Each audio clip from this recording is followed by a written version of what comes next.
House Oversight Committee ramping up pressure on the FBI to get more information about quid pro quo allegations involving a top official at the State Department and his efforts to maybe take some of the C's and classified off a few of those documents if they would so oblige.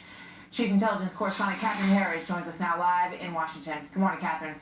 Well, thank you, Martha. Based on this new letter to FBI Director James Comey, the Bureau must now provide all of the records about the alleged quid pro quo to the House Government Oversight Committee by Thursday next week. FBI Deputy Director Andrew McCabe must now brief congressional staffers immediately on why criminal charges were not pursued for a senior State Department executive and why the FBI agent involved was never interviewed or the subject of disciplinary action. These serious allegations came to light after the FBI released another 100 pages from its Clinton investigative file. The Oversight Committee chairman said the Bureau downplayed the significance of these records that contained the backroom deal allegations. The FBI thought this information was not relevant.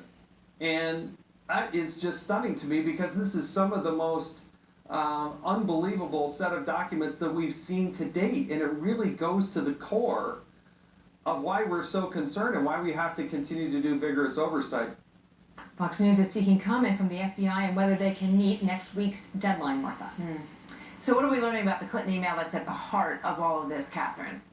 Well, this is a very significant document because it was one of two documents that kick-started the FBI investigation last year. It comes from November 18, 2012. It has the subject line, Forward FYI, Report of Arrest, Possible Benghazi Connection.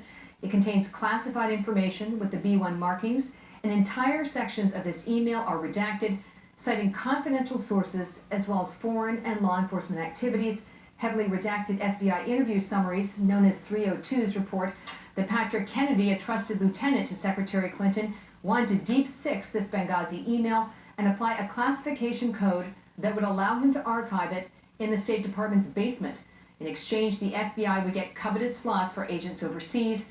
In the end, neither happened, and now the State Department is casting doubt on the competency of FBI investigators as well as the accuracy of the FBI interviews.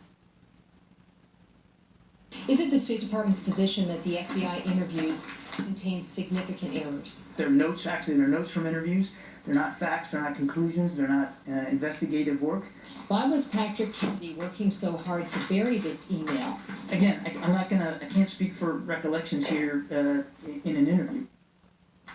An FBI 302 is considered by agents to be a document of record, Martha, just for some context.